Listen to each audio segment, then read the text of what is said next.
Evolved, your home for Halo.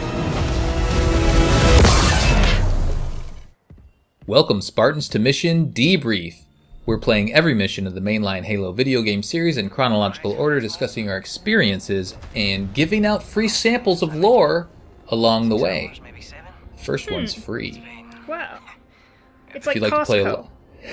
to play or, drugs. Oh, If you'd like to play along and have your thoughts read on the show, email us, podcastevolved@gmail.com, or drop us a tweet at podcastevolved on Twitter. If you like what you hear and want to support the show, visit Podcast Evolved on Patreon. For everything Evolved has to offer, visit evolvedhalo.com. This episode, we're debriefing the FOBs and Outposts from the Reformation area in Halo Infinite. I'm your host, Colin Perkins, alongside David Arnold. Hello, everybody.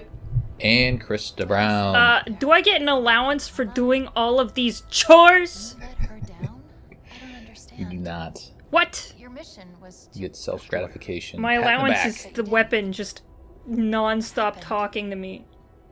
She won't stop. Last mission was Pelican Down. Our heroic trio was reunited after a nifty escape from the Spire, but their Pelican was quickly shot down in transit to the Command Spire. Chief set out to destroy a series of banished AA guns in order to continue the mission and stop the Reformation. After accomplishing his goal and enduring a few more Escharum shit-talking rants, he confronted the Spartan killers Tavares and Hyperius. Chief won, of course, and proceeded to have a much-needed heart-to-heart with Echo 216. Now, as we are in this new area, which we'll go over in a second, the door to the Command Spire is locked, but a series of 4 beacons nearby seem to hold the key. But John and the weapon decide to loosen the banished grip on the area before reestablishing the local FOBs and destroying the final 2 outposts, Annex Ridge and Ribbon Gate. Date of the game, still May 28th, 2560. So we finished Pelican Down, and I always check for whatever reason. I check my completion, so I'm at 71% complete, and after doing everything on that Pelican Down area. So we're getting there, and we have lots more to do here. I'll cover that in a second, but before we do have a little bit of a cutscene, which David's going to take us through. Yeah, so obviously this picks up right where we left off on Pelican Down. So you press the button, press X to grieve, or get into Pelican. Dead Pelican that rises from the grave for no reason. And it's a nice little piece of dialogue. I like that the main missions are kind of interspaced between like time aboard this Pelican with the characters talking to each other. I'd like to see more of this. I think this is pretty cool. So the pilot kind of just chimes in. They've just had their lovely moment. They're friends now. And he's just like, how long since I met you? 6 hours, maybe 7. It's been eventful. Because quite a lot has actually happened here. Which is like a typical Halo game. It all takes place pretty quickly. He was 6 months by himself, which is kind of crazy. It's interesting. Like, 6 months by yourself on a Pelican. Yeah. Which is pretty hardcore. Also, it didn't crash, so that must be some kind of, world record. 6 months on a Pelican with 0 crashes. Well, maybe he did, but this Pelican's invincible because it crashed in the previous mission, Krista, and it was totally fine. It's an invincible Pelican, the first of its kind. He just took it up and it just left away, no problems. There's a cool little moment where the weapon pops up here and asks John, is he okay? Because obviously they shared a moment here in the previous mission of him confessing that, like, I failed Cortana, all this is kind of because of me. He's pretty guilt-riven. And the weapon is kind of questioning, trying to understand, because she doesn't have any of the backstory. He doesn't understand how you let her down. Your whole mission was to destroy her, and you did it, because she's dead. So why do you think you failed? Sad? And then there's a bit of back and forth here, kind of filling in some gaps for us of like who was supposed to deploy, what was the point to do it. So it looks like Halsey switched her on.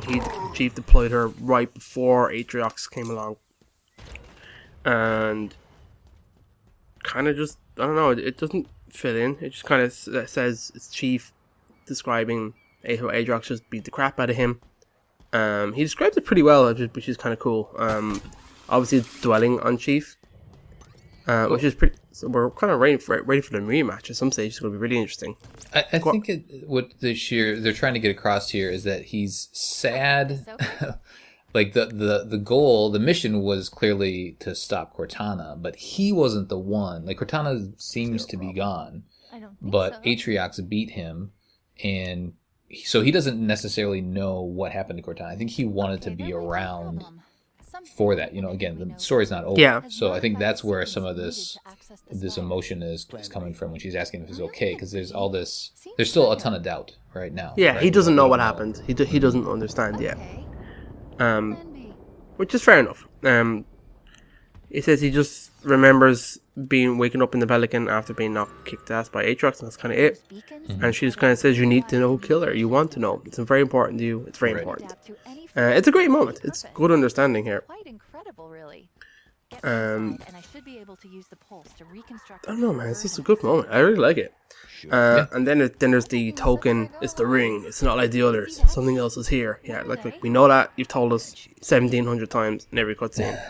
There's a sentence about this ring is different. So that doesn't really make sense. And then it's kind of like she says, "Am I still here because of this?" And then the pilot cuts you off and says, "We're going to drop where you want to go." Chief is like, "Drop me in close." So you're being dropped off at the command spire. And then there's a small little sequence here of Chief fighting. You kind of just clear this kind of landing area, kill off some elites and some grunts. And another quick little cutscene.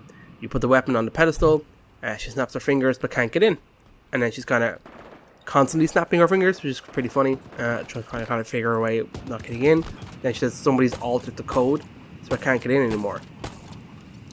And then I don't really understand why they draw the line here, but you see the beacon shooting up, and then that's suddenly they both agree, okay, that's where we gotta go. But these things are almost always shooting. I don't really know. But I thought there was a funny line here where he's like, "Plan B," and she goes like, "Plan B? I thought we were higher." In terms of we've had so many plans for right. But I don't understand the connection here with seeing this thing shoot off and they're immediately knowing that's where we have to go. I don't know. That's kind of it. Yeah, she does. She seems to just figure it out. What does she say straight here? away. Which is a bit weird. She's like, "Hey, those beacons are where we need to go." It doesn't necessarily make sense, but she goes, well, here she goes. She says, "Those beacons are part of a ring-wide communications network. They can adapt to any frequency, any purpose." It's incredible, really. "Get me inside, and I should be able to use the pulse to reconstruct a pure version of the sequence."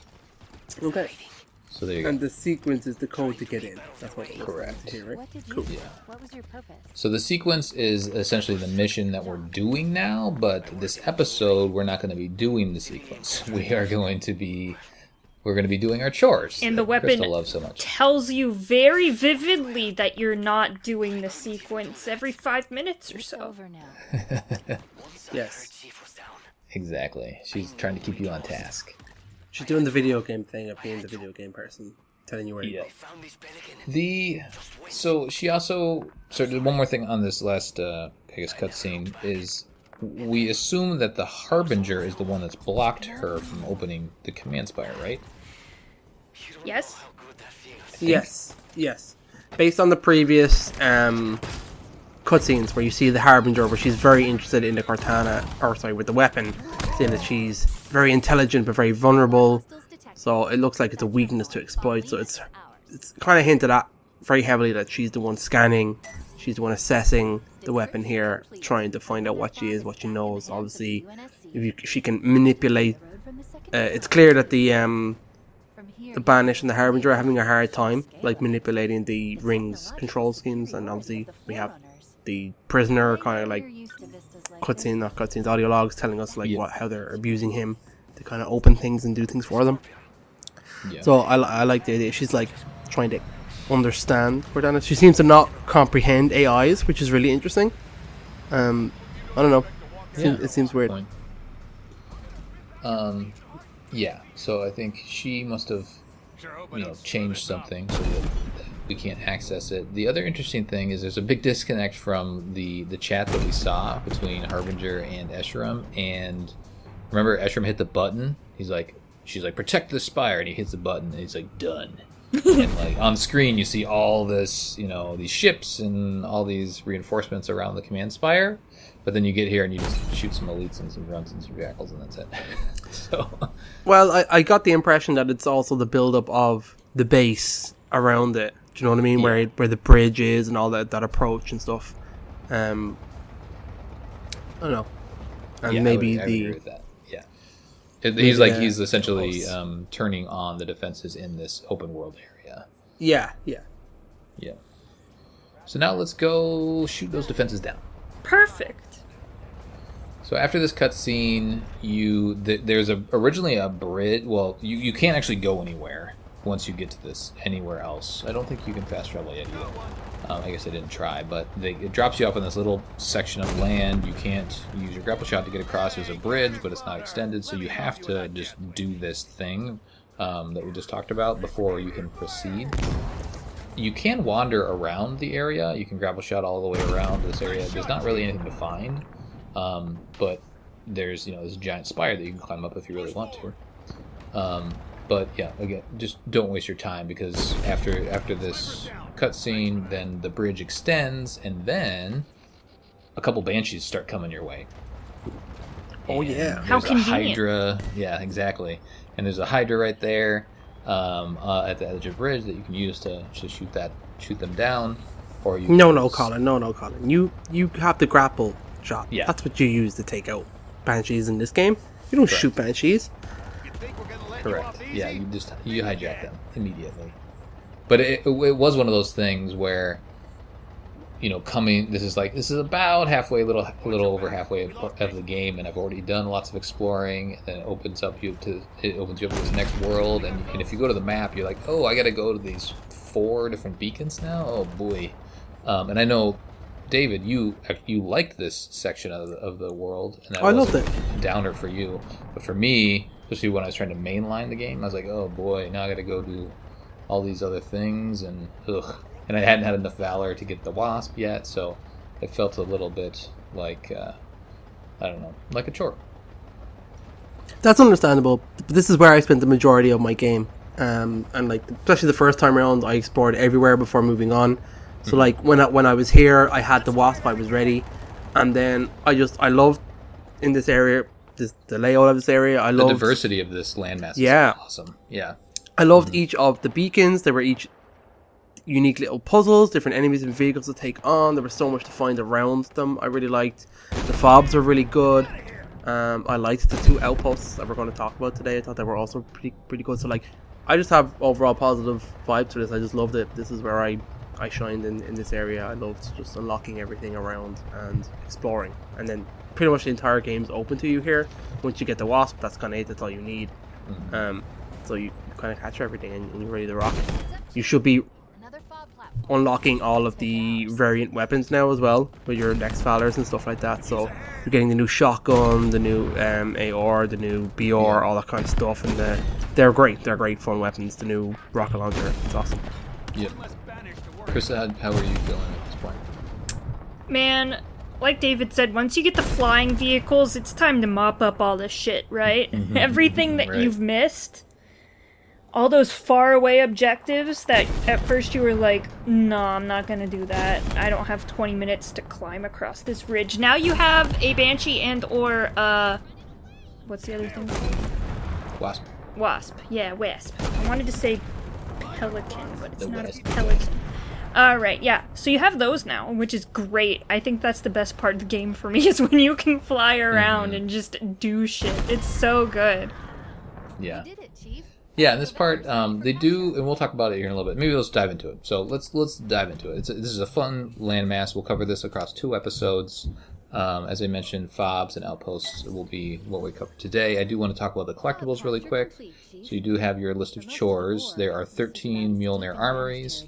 There are 8 banished audio logs, 15 Spartan cores, 4 skulls, 25 UNSC audio logs. A lot of these are the Spartan stories, Yeah. which are very interesting. 3 Forerunner artifacts and 13 propaganda towers. So lots to do. you're not ready to leave the open worldness, then you have plenty to do. But I'll warn you here, and I'll warn you again before we finish the sequence. After we're done with the sequence, then it is point of no return. So do all the stuff now.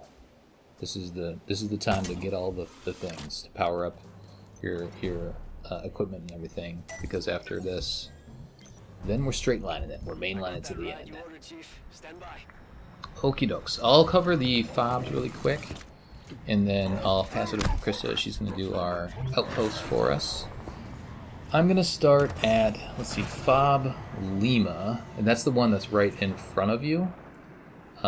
It's really just across the bridge and up the ridge there.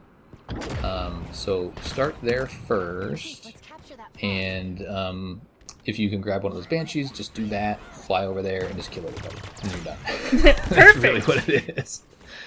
I think that's basically what I did. There is an Elite Warlord over there, which is interesting. That's like the gold armor. Just Elites, Grunts, and Jackals.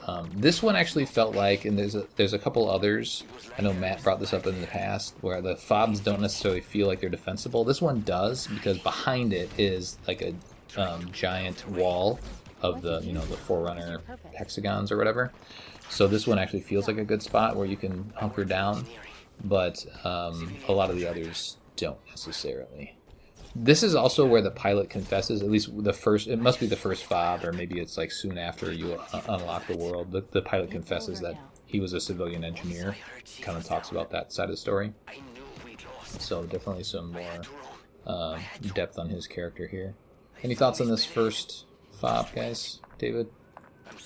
It's grand. I like it or not. It's obviously you take it straight away because obviously you realize you're going to be fast traveling back here, so it's a good point for convenience, obviously, for the story. Especially since the whole map is open to you now, you can bounce around it for how long you want, and having this FOB ready, it makes total sense. You should be capturing all the FOBs all the time anyway. No, it's pretty good. It's fun, easy to tackle. If you're like me and most other people, you were probably fighting it in a Banshee for a bit, because that's where you probably stole it and just flew straight here.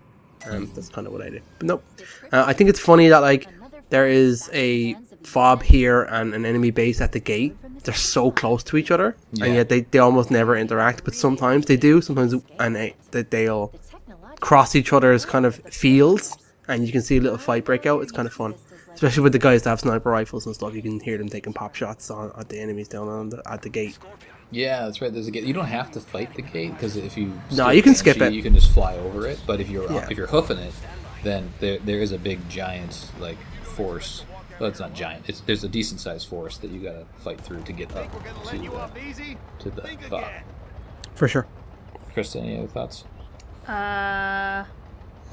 I mean, just at this point, I'm just air vehicling everything now. Yeah. Like I'm not stepping a foot on the ground anymore. The ground is for losers. So. Well, I want to bring that up here. I guess I mentioned it here because you're kind of heading down the path that part of my frustration, and I love, again, this chunk of land. There's lots to do. It's very diverse, but if you are just flying around, you're going to miss a lot of it. Oh yeah, definitely. Like in the previous landmass before Pelican Down, I guess the second open world area, like you had to be in the Razorback and the Warthog, and you didn't have any vehicles yet, so you're just tooling around, right? You're there on your 2 feet, or you're in a vehicle. And here, it's just much easier to pop around, which again is good at this point in the game because you probably are, I don't know, you're feeling more powerful and you're wanting to fly around and you're wanting to move things forward. But there's a lot of cool stuff that you can miss if you just do it that way too. I mean, 100%. But this is my second playthrough, so I don't care. Yeah, exactly. Yep. So FOB November is the next one. I tackled this in the northeast, and this is the one right by the lake that's wide open. I love this area. This is cool. It's pretty. Yeah. It's very pretty. Yeah. Super cool, and it's got nice vistas of like the mountains in the background, and yeah, it's a weird spot to have a FOB, I guess, right by this lake, but it's wide open that you could easily, I guess, just bomb the hell out of. But it is what it is. So. Head up to the northeast, grab FOB November. There are lots of brute miners around in this area, grunts. There is for me anyway, there was a brute major with a skewer on the platform. So I think I got shot down with him. I don't think I was able to play this whole area without getting shot down or my wasp going down. David, did you make it with the wasp, or did you get shot down? No, I generally don't take this one with the wasp. I have marines when I'm taking this one. By then, I normally load up on Lima with my marines and my razorbacks and traverse this area as much as I can. Yeah. I love bringing my marines up to. We'll talk to it later. If the beacon here is really cool. There are marines that's generally in this what I do. game? Oh yeah, oh yeah. Any other thoughts, Crystal? As much as I like the wasp, it's literally made out of paper mache. So you get hit by one skewer and it's all over. Yeah, I feel like I can take pops from the mangler, and some of the other like the plasma repeater, I think it's called. But yeah, you also get zapped a lot from the shock rifle. Oh yeah. Or the the disruptor, and you just kind of like you freeze and you start floating down to the ground. That happens a lot. There are a lot of Spec Ops grunts around here too, which is interesting. I feel like a lot of Spec Ops enemies in general, they're just more powerful version of whatever the different races. It was also here that I realized that I wanted a Hornet. Yeah, that would be cool. Especially in this wide open one, where you have the Marines man, on the sides. Let me take my buddies. Yeah, man. Let me take that. But that's why this game needs the Falcon. It needs the Falcon, man. You need to be able to hold like 4 dudes, one on each side, shooting down maybe grenades. Maybe the grenade variant of the Falcon. Man, it'd be so dope. Come on. I like that. But yeah, because you can bring your Marine buddies in the Warthog or in the Razorback. I guess you can't in the Scorpion. But like, it'd be great to just 1 or 2 that could be firing off to the side while you're flying around with a Wasp. So the Hornet would be perfect for that. But I do like the Wasp in general. All right, the next one is FOB Kilo. Where is Kilo? We've got an HVT I nearby, just marked Chief. my A map. hunter bond brother there called Myriad. Here it is. So southern portion on the western side of the map. So kind of close to one of the Annex Ridge. Yeah, right across from Annex Ridge, essentially. So head over that way. Next, I didn't really write much down on this one. It was just, hey, there's a bunch of different brutes here, and I brought my Wasp over there. Let's see here. Oh, after you capture it, the weapon says, oh, well, this comes into play when we go and tackle the Annex Ridge. But she does say specifically, there are a lot of key Forerunner sites nearby. Curious what Escher was looking for. It's a little foreshadowing for what's to come. Any thoughts on Kilo, David? No, it's pretty generic. It's in a great place. I like it. It's next to Annex Rigs, because it's next to the Hunters HVTs and the next to one of the beacons. It's a great spot to kind of drop in between the 2 outposts and load up on whatever you want and just take them to the various places. Between that and probably the next one we'll talk about is great for that as well, Juliet. They're just in great positions. So I go to them frequently and load up on whatever I need and take it to the next area, mission, or whatever thing I'm doing. Yeah, they're pretty close, actually. They're very close, yeah. Krista, thoughts on Lima? I barely remember this one. Yeah. It's very forgettable. It's Kilo, anyway. Kilo. Oh, what did I say? Lima. Yeah. Lima's the first Kilo. one. Yeah. See? It's forgettable. It is. The next one I did when I was doing my notes is I did Hotel, but we'll talk about Juliet. Juliet, it's a good one because, again, it's pretty close, and there's a cool encounter I'll talk about after we're done. But it's protected by, let's see, brutes, grunts. I thought it was much easier to take than some of the previous ones with my Wasp. I didn't think I had much trouble taking this one over. It is by a really good Spartan Core location. Do you guys remember this? It's like there's like this cave, and then inside the cave is a Forerunner door, and inside the Forerunner door it's cool. are a bunch of Marines that are dead now. but they were like protecting this Spartan core, it looked like, and there's like some marine looked like they were holed up for a while, and then they eventually got taken over. That was a really cool spot, and it's actually really well protected. There are a lot of elites and a lot of grunts. They're just and there's some sentinels here. This is the first time we've fought sentinels in the wild, right? I don't think we've encountered them outside of the boss fight, and they weren't even in the boss fight.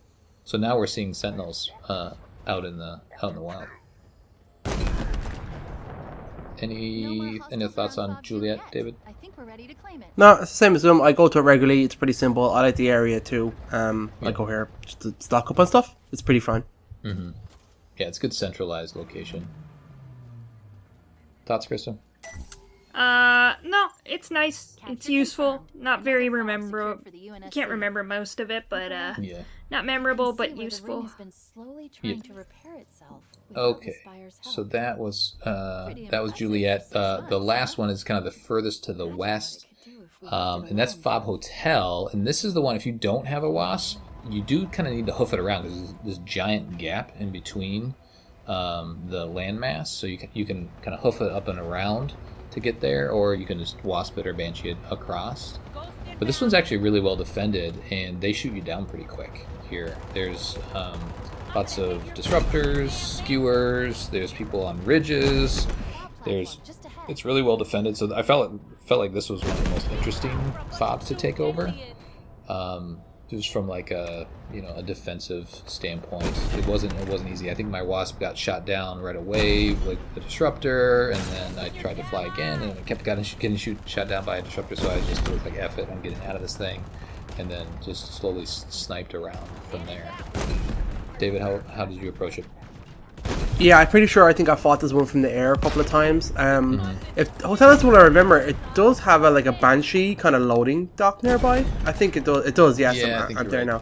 I like that. I like the FOBs to have a purpose. So this one's cool because you can always get like 2 banshees loaded up here. So it's pretty good for that.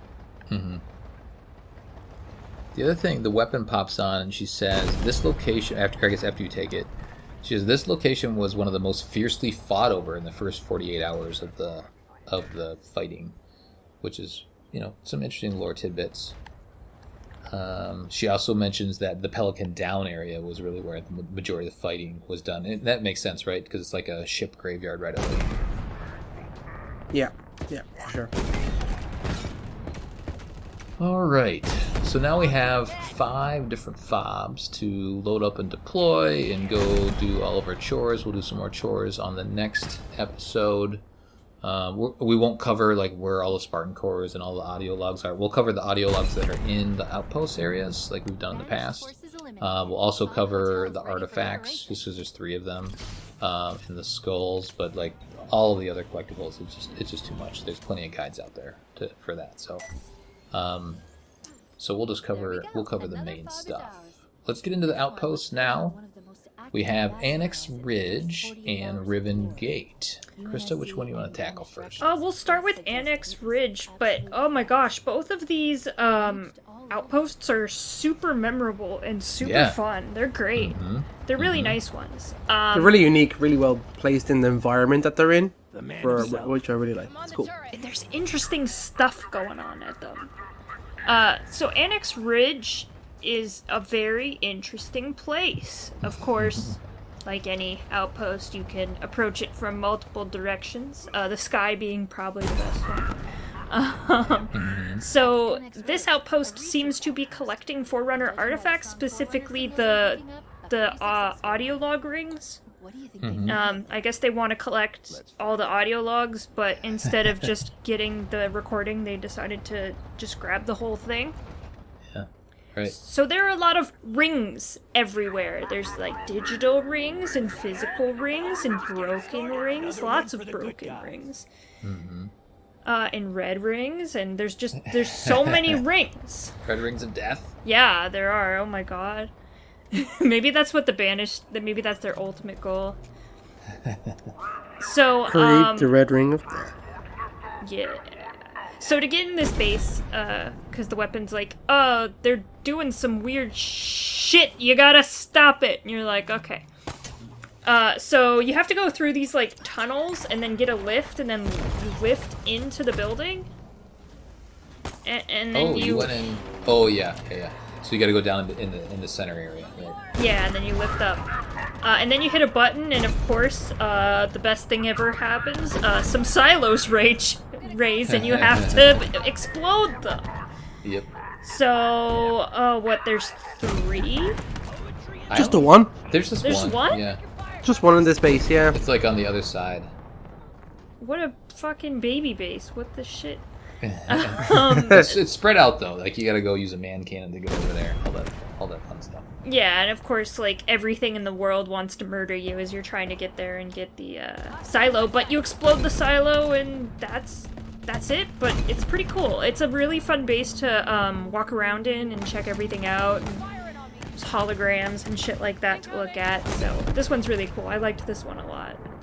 Well, the point of you blowing up the silo is you can see a ship, it's a banished ship that has a couple of the rings, like, loaded onto it. Yeah. And so you're trying to stop that ship from taking the rings and letting Mushroom, do some research and stuff. So when you go hit the button, that lifts the silo, and for whatever reason, when you blow up the silo, then that also goes in the ship. For some reason. Yes. Nice. Sure. Science can't explain why it does that. Right. Yeah, it was probably in the middle of being refueled or something. There's some cable connecting the two, pumping fuel in and blow it all up. Yeah. I mean, it is right next to it. So. Yeah. Any other thoughts, David, on this? No, I love it. I mean, each of the different areas, ways of attacking this are great. There's 2 kind of gates that have been lowered. I think there's a lift. You can attack it from a lower side, which is really cool. I know Chris is the best from the air, but it's really fun going around the lower end of the ridge, fighting that base, taking your marines on a hog up the lift, and then fighting again. It's definitely the most difficult way to do it because you're fighting constantly, but it's fun. It's great. It's good. We've got some good reinforcements, some good fights in here. Just bring a bunch of some marines that you can rescue, and you can get just a whole bunch of you running around this base, rescuing dudes and shooting stuff. It's very simple. I just like it. I mean, it's just pushing buttons, really. But I like it. It's cool. Yeah. Yeah, it's cool. I mean, I think the realization, like, they're doing some things with these rings. This is neat. I need to stop them from doing that. It's a little extra motivation, especially after you've captured a couple of them and listened to the audio logs. So I think that's neat. Good tie-in. And speaking of, so there's 2 audio logs, UNSC, 2 banished audio logs, and they both play into the story. I think these are really well done, these 4 in particular. So why don't we start, we'll play the UNSC audio logs, and we'll comment, and then we'll play the banished ones afterwards. I completed a perimeter circuit around that cliffside outpost. We confirmed the presence of Forerunner tech, those same ring-shaped artifacts we've seen elsewhere. The Banished are studying them, harvesting samples, sending them to God knows where. Spartan Rosado and I were curious where they were going, so we kind of sort of hijacked the Banished transport they've been loading up. Autopilot's taking us away from the ridge to an unknown destination. As soon as we know where these samples are headed, what Asheron wants with them, we'll let you know. Rosado, you hear me? I can't get a clear view on what they're loading into the Phantoms. I can't get confirmation on the signal spikes we're detecting. You're right. It's Forerunner. That explains the high security. Good work, Jade. I'm suddenly less interested in what the Banished are transporting and more interested in the destination. Time to hitch a ride? Stowing away on that Phantom would be simpler than breaking through all that security. I don't like it, but that seems like the only viable option. That's a truly awful plan. Oh, don't worry. As soon as we're clear of Banished airspace, I'm commandeering the Phantom and coming to pick you up. So I want to really touch quickly on the text. Again, 343 and the writers have buried some lore in here outside of just the audio log. So there is a character mentioned in the first one, a hastily assembled plan, called Pointer, codenamed Pointer. And he's essentially found or is listening to this audio log, and he is I think he is in the area. So he was on the Infinity, and he's been deployed down to the ring, and he's a Marine of some sort, and he is listening in, and he's essentially transmitting this. He mentions, let's see, what does he say here? He says, Spartans, Jade, and Rosado seem to have a handle on things, but I've been unable to establish comms with Jaeger, Jaegr. I couldn't find any, or Jaeger, yeah, Jaeger. I couldn't find anything else about Jaeger. Maybe there is some other stuff out there. But so they're kind of dropping, they're like leaving a thread there. And then if you do a little more digging, Pointer is also in communication with Fixer. And Fixer is featured in the Oni, what do they call them? Oni archive videos that were released when the Master Chief Collection on PC was starting to roll out all of the games individually. So like it was first, Halo CE and then Halo 2, and there was a accompanying video along each of those. So go check out Halo's channel, and there'll be like an intro, which is pretty standard fare, and then at the end of each video, there's like some weird drama that's happening, and Fixer is mentioned in some of those. So some fun lore stuff to go chase down. But the gist of these two is essentially Jade and Rosado have hopped on the vehicle that, well, one of the vehicles, not the one that we blew up, but one like it, and it had been taken off to wherever they're doing this research on these rings. This is pretty sweet. Any other thoughts, David? I think it's cool. I'd like to know more of the story. The typical Spartan Halo game thing. Let's hijack some stuff, see where it goes. I like the whole idea of these two Spartans just like intelligence gathering and trying to figure stuff out. It's pretty cool. Yeah. I like it. I wish there was more to it. Yeah, agreed. We don't know what happened to them either. They could technically still be alive because they don't say they're dead. No, there's only these two guys. These two logs. Yeah. Now for the fireworks. Alright, let's do the Banished side of things. The ring itself impedes our progress as it heals. The war chief and his ally must remain patient, otherwise we risk losing all that we found.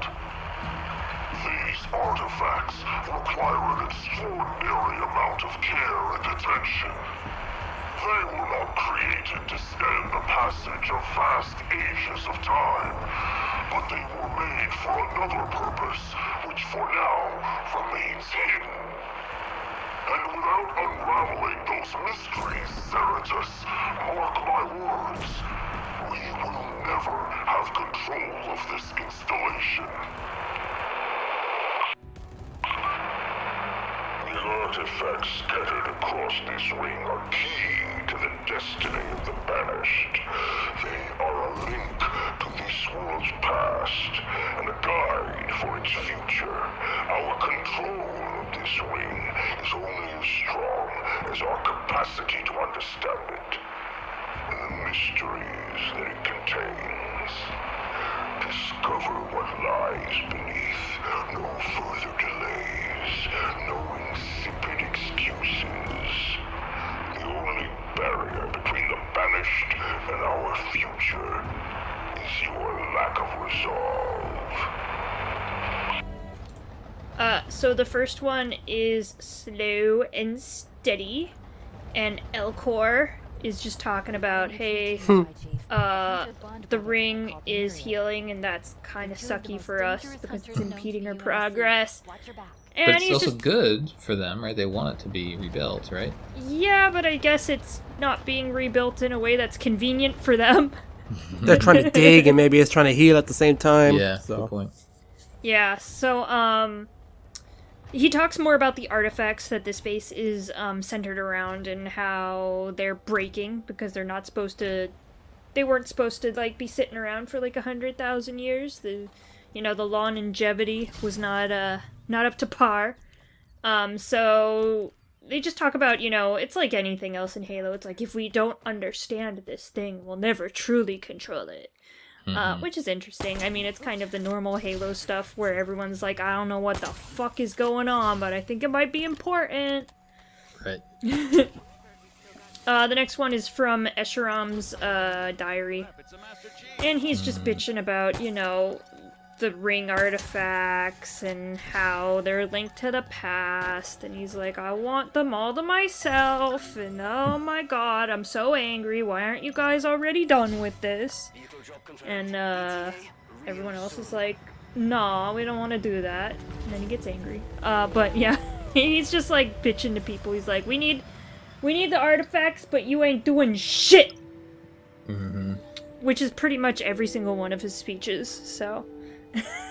They do, again, in the text, it says, you appear to be blessed with some luck. It's like a conversation, like an email between a couple Banished.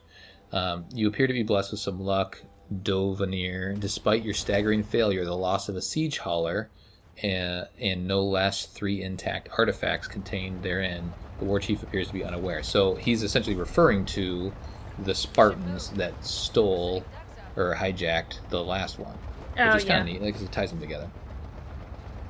The other interesting thing is Zeratis is mentioned in both of these in the text of the audio logs, and Zeratis is one of the high value targets that we're gonna kill in the next episodes. Nice. So his lore, and David will read it, is he's essentially, when they go out and when the Banished go out and find artifacts and things like that, like he's usually there protecting it or part of those patrols. He's a very mean guy. Yeah, so overall I really like this one. Let's go talk about Riven Gate. Oh, Riven Gate's the best. Oh, it's so cool. It feels like a proper siege of a base. It's really, really nice. So it's literally just a base that's connecting these two major parts of the Broken Ring. So you pretty much have to pass through Riven Gate if you want to get to the other side of that ring, especially if you're on foot. I actually think you should do this one on foot because it's way more fun. Because it feels like a siege when you do it on foot. It's very cool. Yeah, this one is great. Basically, the main goal in this is to just destroy Riven Gate. So you go in there. There's a barrier that you gotta take down. So you press a button, you destroy a power source, an energy barrier goes down.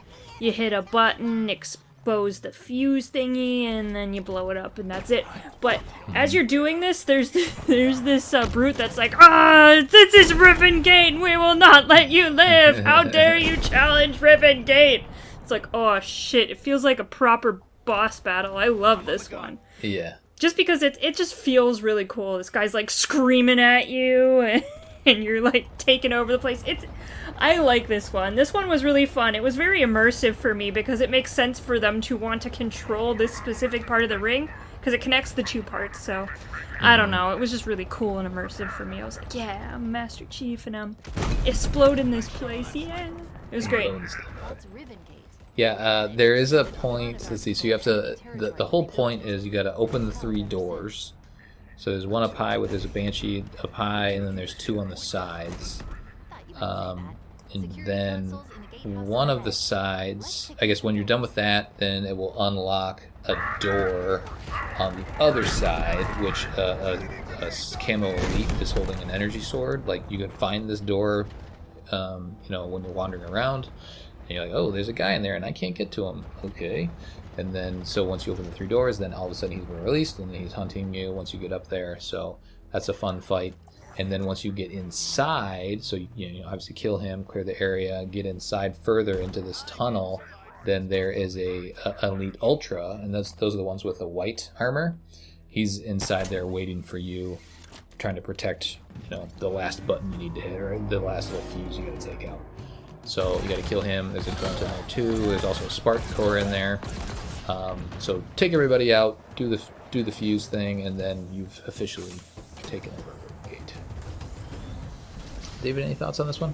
I love it. Same as Krista. I love the idea of it, the lore of it, that it's just a big gate, essentially, that you're not essentially like taking out, but you want to unlock it so that the UNSC can use it. In this way, like I wish you saw like the UNSC taking over bases like this and stuff. I think that'd be pretty cool. Like seeing it then controlled by the UNSC. As it is, there is a little text blurb if you go back in after you undo an outpost. There's a little bit of a thing that says like, since the UNSC now have control of Riven Gate, we can pass through and meet up and reinforce each other on either side of the ring. Like, okay, but you never see that. Do you know what I mean? That never amounts or anything. But I like it. I love the layout of it. I like the area you fight in. I like the stages you go through. There's Marines to rescue. Bringing Marines in here is so much fun. It's great. I love it. Yeah, and there's a lot of enemies, a lot of diverse enemies, you know, so they put up a good fight. Well, one of the things I did is the Banshee that's up top is opened that door first, and then hopped in the Banshee and took it down to, I think it was the one on the east door, and I just kind of crashed it into the entrance, and then hopped out, and of course I think there was a shotgun brute in there, a bulldog brute, so you take him out, hit the button, and then a bunch of other brutes converge on your location. But they couldn't get inside the door because my Banshee was conveniently, and I didn't do this on purpose, it just worked out. The Banshee was essentially protecting me inside, so nice. I couldn't get inside, and there was a bunch of berserkers and like 4 or 5 brutes outside just all angry at me, and I could just stay inside this door and chuck grenades and, take pot shots at them. Nice shot, Chief. Alright, any other thoughts or any other stories from this one? I like it. It makes me happy. Mm-hmm. And that's the last outpost. What? It'll be interesting to see if we get more outposts. I hope we do. I hope we get, we've talked about puzzles and stuff like that in Halo Infinite and how they're kind of not great. Like this one is, I guess, kind of a puzzle. You got to open the 3, and then you got to go inside and then hit the fuse. I guess it's not really a puzzle, but no. In a weird way, it makes more sense in this one because the whole point of it is to open gates. Open the gates so you can get through it. So like, yeah, okay, the objective is to push the button to open the gate. That's fine, because it actually makes sense, as opposed to like all of them just being push buttons to open doors and then shoot the thing. But when you do hit the last fuse, and maybe it opens when you do the 3 gates beforehand, there is like a little side tunnel that you can get into. So like, just the whole design of this area is pretty good. I just want to hang out there and live there. Okay, let's do the audio logs. There are 2 and 2 again. We will start with the UNSC. Since you and your teams are running some serious guerrilla ops on those banished convoys, Spartan Griffin suggested I pass this intel along. We're seeing a significant increase in traffic at the Banished Outposts near the trench. And, by the way, significant means huge. We think it has to do with the ring's spine. Maybe it's research. Maybe Eshrum's gonna try to patch this thing up. It's not yet clear. But at any rate, if you and your team wanted to hit the Banished where it really hurts, the convoys are bunching up on the other side of the trench. Moving slow. Easy targets for an ace like Kavan. Security in this part of the ring is increased by several orders of magnitude. Prolonged focus on that channel structure. Hold.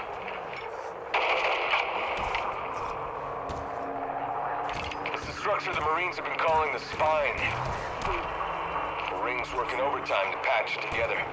Has been since the explosion all those months ago. Damn it! Hold!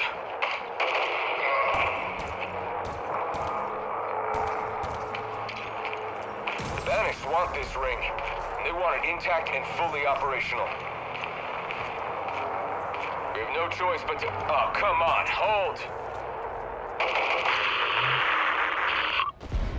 The first one is fairly interesting. It talks about, they're fighting around this area. They mentioned Spartan Griffin, and they're just seeing more traffic from the Banished near this trench over here. I think the trench is also the spine. They also mentioned the spine. I think maybe the Banished called the spine. And I think that is that long stretch of detached Forerunner stuff, ring stuff. Yeah, that's it. Leads to nowhere. Is that the right spine? after the Riven Gate? Yeah. So there's lots of fighting around here, and they're trying to figure out, obviously what the Banished are up to, and they're trying to keep them from getting it. as always, a lot of these are. And then there's some deeper lore in the next one, in Covalescence. And Pointer is mentioned again, not in the audio log, but in the text. I'll just read it really quick. It says, a rapid translocation event of this size that had to have put a massive strain on the ring's structure. We've always assumed the ring could move in some capacity, but this is beyond what we had prepared for. So, it's just, I guess, maybe mentioning that the ring was moved again? I think it just kind of... Because we know that when the rings move through slip space, it, like, fucks up slip space and it fucks up the ring in small capacities, but like when a ring moves through slip space, like other slip space ships can't move for a little while because of the disturbance. So obviously moving something like that creates some problems. It can be done, but there's some problems. Yeah. More permanent. So more interesting stuff there. Again, Pointer. I feel like there may be some more Pointer stuff that we figure out. More Pointer and Fixer stuff to come. And then the audio log itself is just a Spartan talking to somebody and just shoot it. Perfect. Yeah. Alright, let's do the Banished. This place continues to confound us, brothers. Scouts of the Great Spine have confirmed that the ring's efforts to repair itself are well underway. One thing is certain. We need only slow the demon down long enough for this mighty ring to be whole once more, and ours to control. He must be the focus of our forces. When the Spartan is dead, and he will die, there will be nothing left to stand in our way. Brothers, our people once lived in the shadow of throne-bound treachery. But today, we are offered the chance to achieve what the prophets and the whole of the Covenant could not. Humanity's last champion has returned. As we speak, he marches amongst us. The demon hopes to deny us our destiny. See to it that his hope is extinguished. Show the galaxy that at the end of all things, only the banished remain. Cool. So, in these banished ones, the first one is the Great Spine, as you heard. It's interesting, of course, like, the spine is that place that looks important, that's floating in the middle of nowhere, and sometimes light goes through it. It's like, oh, that looks important. And there's, like, lightning and shit coming off of it. It's like, oh, that looks important.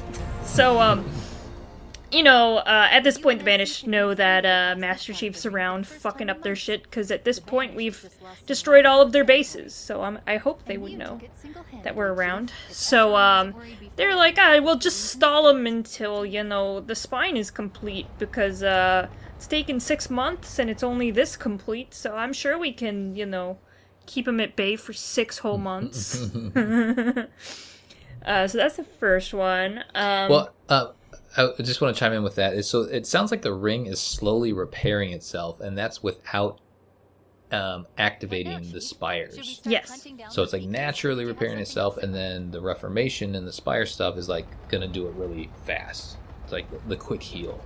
It's the biofoam of the Halo. Pretty much. Okay, so the next one is Encroaching Glory. And this one has the little subtext that doesn't actually go in the audio log. This one says, the rumors are true, the last Spartan has returned to Zeta Halo. Let him march on Riven Gate. Let this great maw of the Banished swallow him whole. Let us achieve glory undreamt of by the Covenant. And this is just literally Eshram talking shit about the Covenant and then talking shit about Master Chief, and that's pretty much it. He's just talking mad shit. Yeah. Yeah, at this point, it's kind of getting exhausting, his rants. It's like, we get it. Like, I like his voice, I like the voice actor, all this sort of stuff, but it's just like, yeah, it's a little too one note. It's more propaganda. I like the ones where he's kind of, like, talking about how distraught he is, where it's obviously not being, forward to the, rest of the Banished, where he's just kind of talking to himself. Those ones are the best that really reveal his character. These are just like, yeah, I know, you've been talking about that shit for, like, 6 months. Jesus. Mm-hmm. Yeah, they sound samey, and like there's usually like something relevant about what's going on in the story in there, but they sound so samey and so preachy that it's hard to really, I don't know, enjoy them for what they are. That they are little bits of reveals. Okay, that's it. That's all we're gonna do. We're done. But we do have a community question. Kept it clean this time. I didn't read anybody's comments. Hopefully everybody else kept it clean. We're keeping it clean from here on out. Just clean questions. No, Just clean. Okay. No, that's not gonna happen. Yeah, It I all mean, depends on we my were just mood gonna in have that to day. cut Discord completely out of this. What did Discord have to say to this one? Alright, Banshee or Wasp? Why? Question for Mission Debrief, Halo Infinite, Reformation FOB, and Outpost episode. So Matt says Wasp, the maneuverability more than makes up for its absolutely no armor. Tokyo Drift says, I'll go Wasp too. I used it at the end just to cheese everything. Perfect. That's the one way to use the Wasp. Roadkill says the Wasp is just more fun. I feel like I get killed just as quick in either one anyway. Joe Mama says the Wasp is more maneuverable, and you can hover. Also, majority of features is you can scan while in the Wasp, but not in the Banshee, which helps me a lot doing audio logs and skulls. Pesky Bird says Wasp. Better in every way, other than maybe forward speed. Yeah, the Banshee's good if you want to get to a part of the ring, like, super fast. Mm-hmm. If you want to do shit, I feel like the Wasp is better. The Jedi Wasp Spartan doesn't have like a thrust, does it? No, it really needs it though. Mm-hmm. That's I find why you have myself- the Banshee. Yeah, I find myself pulling the left trigger all the time in the Wasp, just like, come on, boost, come on. Jedi Spartan 38 says Banshee because it lasts more than 5 seconds, although it would help if there was less air enemies when you get into the Wasp or Banshee. Sometimes I just want to peacefully fly around and enjoy the map. And Matt says Banshee's play right on yourself. easy. Caliber says Wasp, much more maneuverability, plus easier to dodge those annoying skewer brutes. Postman Pat says, I don't care, I use just whatever is in front of me to deliver the mail to those brutes. They get pissed if their package is late. Good job, Postman Pat. And finally we have Solo Ekel, which is Wasp, because one-shot brutes with the rockets, and if you don't, you still have some backup with the rapid-fire guns. So he likes the rockets and the guns. And that's Both it. good There was things. nothing dirty, so you got your wish. There we go. Keep it clean. Keep it clean. Well done, Colin. You fixed Discord. I Congratulations. fixed it. Nice. Colin Perkins, the admin, April 8th, 4:35 p.m. 4:53 p.m. Sorry, I'm going backwards. Banshee or Wasp? Why? Question. Written debrief. Hell, Infinite. Reformation FOB episode. Colin, I like your picture you made here. Did you make this yourself? No, I pirated that one. Somebody else did the video. Let's go. Let's go. Ray says the Banshee because the Wasp doesn't capture the Hornet feel I wanted. I agree with you, buddy. I agree with you. The Banshee in this game is such a letdown. It struggles to kill anything, but the Wasp is paper thin armor. I'll go with the Wasp just for the fact that you can kill people from a distance by hovering in place. I agree. Brad says the Wasp feels more agile. I can get more use out of it by positioning in places you can't easily attack from using a Banshee. Besides, the missiles feel stronger than the Banshee's fuel rod cannon. I also agree with that. It's pretty good. And they track, which is important. Does the fuel rod cannon track? I don't think it does in this game. I don't think so. No, it doesn't have a lock on. Jointy says, ooh, hard one that. Feel more like I'm part of the UNSC in a Wasp, plus it's easier to get hold of one when you have enough valor at the FOBs. However, I can't help but feel the Banshee can take more punishment. It feels like faster in a straight line, absolutely. And it can do tricks which are fantastic in this game. Love combining them together. I agree. It's all good. Also, important thing that I did recently, which is really fun. if an elite is, or even if elite is mantling on your Banshee and going to hijack it from you, do a maneuver, and it sends them flying. And it's so good, and it keeps you in it. It's really fun. It's really, really fun. Alexander says the Wasp gives a vertical and lateral control as well as hover capability. That's so important in this game, I feel. It acts more like an attack helicopter than a tiny jet, which makes it more conductive to the air-to-ground combat in the game, which is really the only thing it's used for. Agreed, but it comes to air-to-air, the Banshee. Mandy says the Banshee, because she got the right moves. Do a barrel roll. I like it. Like the gift, Manny. Good stuff. Simon says the Wasp every time. Alan says Wasp for me. I have never been able to pilot a Banshee well, so having something that hovers is great. Having said that, grappling a Banshee and ejecting the pilot is so satisfying. If you give me the option, I would take the Hornet instead. Imagine having Marines with power weapons on each wing. Yes, Alan, the correct answer. You will get a like, thumbs up. Good job, Alan. Luke says, Banshee, I like to keep it old school. Such fond memories of Combat Evolved all the way using my Banshee. That's fair enough. Diggy says Banshee looks cooler. It's also the OG flying Halo vehicle. You're on the ball there, Diggy. Jimmy says Wasp, need I say more? You could if you wanted to, Jimmy. That's kind of the point, but that's fine. You don't need to say more. Cameron says, I have to say the Wasp. I do like both, however, I feel like both could do it. Definitely use with a health buff. The Banshee for sure, the Wasp in Halo Infinite is much easier to control. Flying compared to the Banshee is also way better for hovering, because it can actually hover. I also like the punchy, heavy sound effects that come with the Wasp. Love the podcast, guys. Keep it up. Thanks, Cameron. And Amado Jose says, I need a lady in the streets, but a Banshee in the sheets. Perfect. Nice one. A bit of a mix on Facebook. I know Discord seems to be heavy Wasp, but I think the Wasp comes out on top, and I think it's kind of the correct, because I know the Wasp is what you need when you're searching and exploring. You need to be able to hover, and you can pulse and you want to see vehicles, so it helps.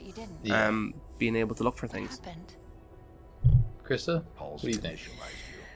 I love the Banshee. I've always loved the Banshee, but I think that, especially in this game, the Wasp is way more practical and easier to maneuver, especially when you're, attacking bases and enemies are all over the place. Like, just the hovering itself is just so much more helpful than constantly moving with the Banshee. And now I'm totally sad. agreed. Yeah, once you get a taste of that hover, it's hard to go back to the Banshee. And I'm sure the people that are amazing Banshee pilots that prefer it, well, there obviously are from the Facebook comments, but it's just so much easier. It's like the Wasp is a little baby vehicle, right? Just give me that easy baby vehicle. I like it. Plus, I like the design. I think it looks neat. Alright, that will do it for our debriefing of the FOBs and outposts in the Reformation area in Halo Infinite. On the next episode, we'll be debriefing the area's distress calls, high-value targets, and Easter eggs. Send us your thoughts at podcastevolved@gmail.com or drop us a tweet at podcastevolved on Twitter. You can also support the show by visiting Evolved on Patreon. For everything Evolved has to offer, visit evolvedhalo.com. Until next time, Evolved. Evolved! Evolve!